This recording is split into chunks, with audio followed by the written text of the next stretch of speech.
Hey there, here's your obligatory reminder that there's a giveaway going on in the description for some Riot swag. I think I made the giveaway a little bit too long, and I still have a lot of cards left, so we're probably going to do a lot shorter ones in the next few weeks. Sorry about that. So the honor system was introduced not too long ago.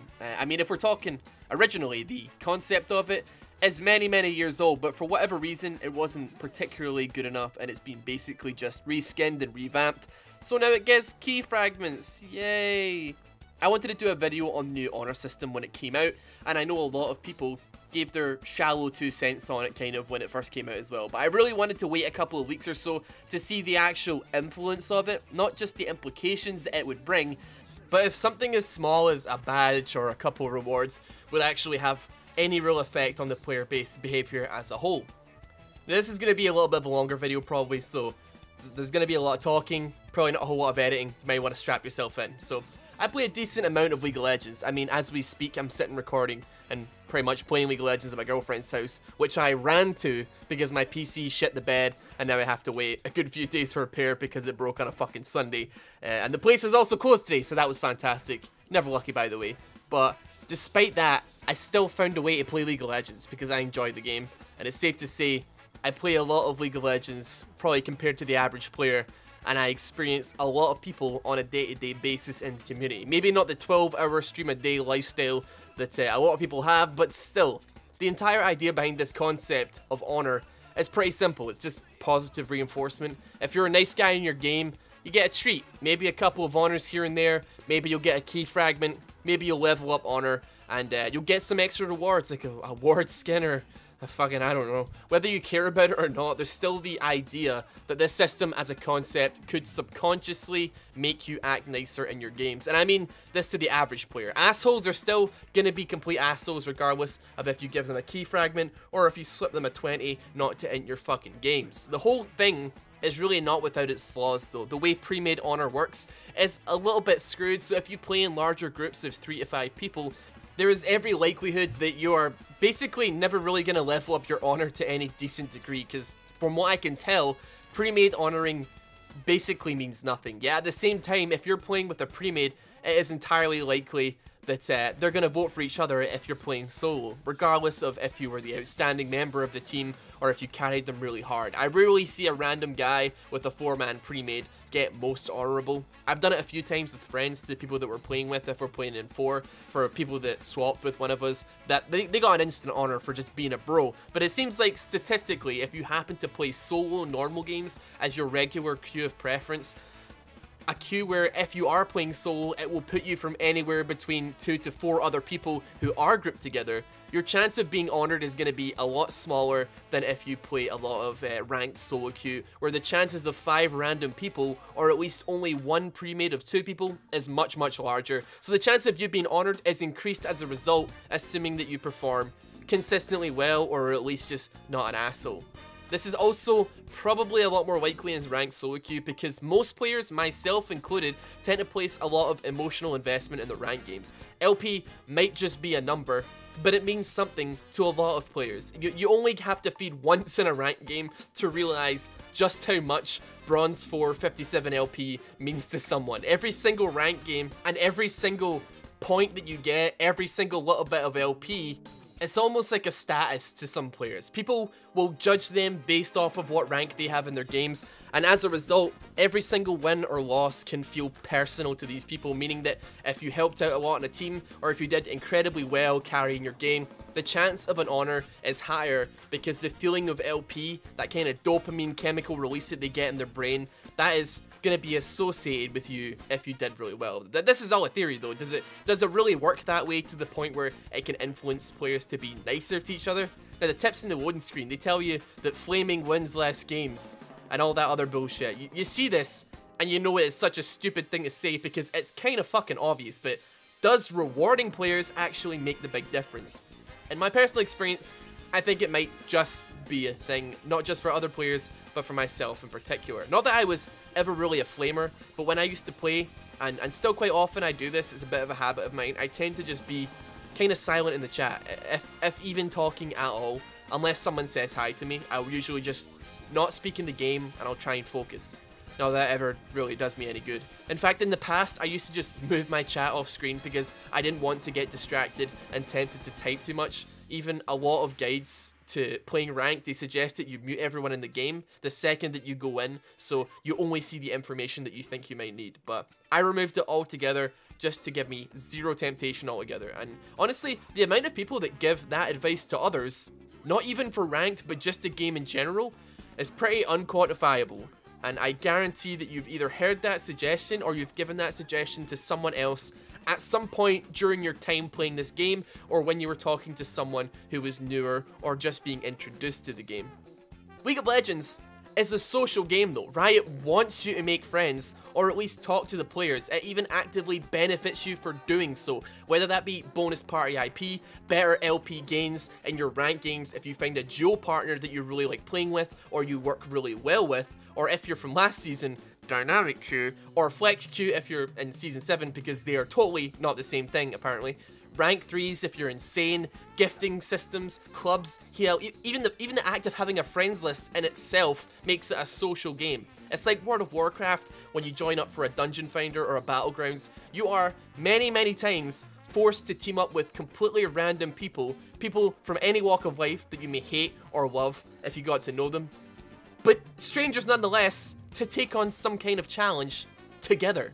A lot of people, it only really takes one or two bad experiences with the chat function in the game to really dislike the community, and it's kind of why League has got a really bad rep for having a toxic community, and it causes a lot of people to essentially wall themselves out and not want to associate or participate with it entirely.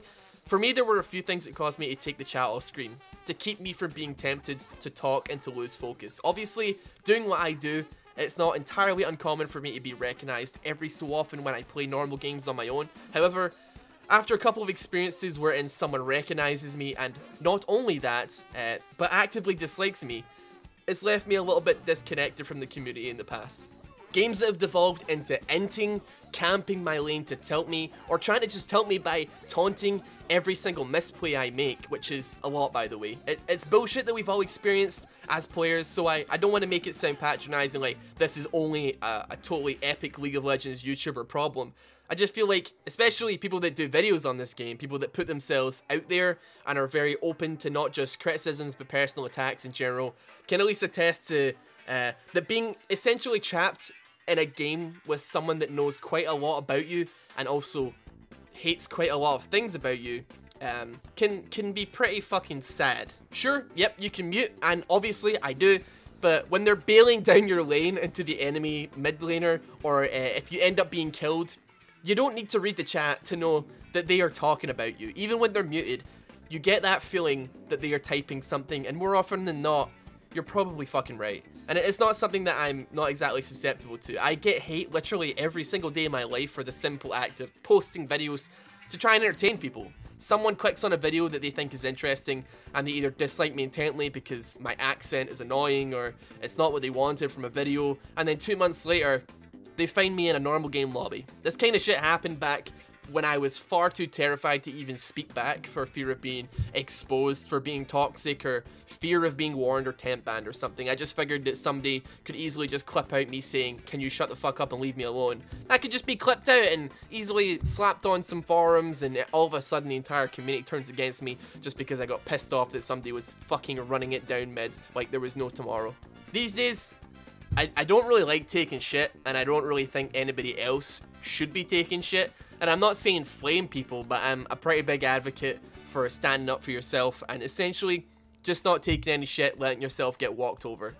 If one of your teammates thinks you made a misplay and you completely disagree with them, I don't think there's really anything wrong with a bit of discussion. If things get a little bit too toxic or a little bit too volatile, just slap that mute button, but don't let yourself take the blame for something that wasn't necessarily your fault. I mean, I had a ranked game, literally 2 nights ago, where our Sejuani smited the Baron to within about 100 health.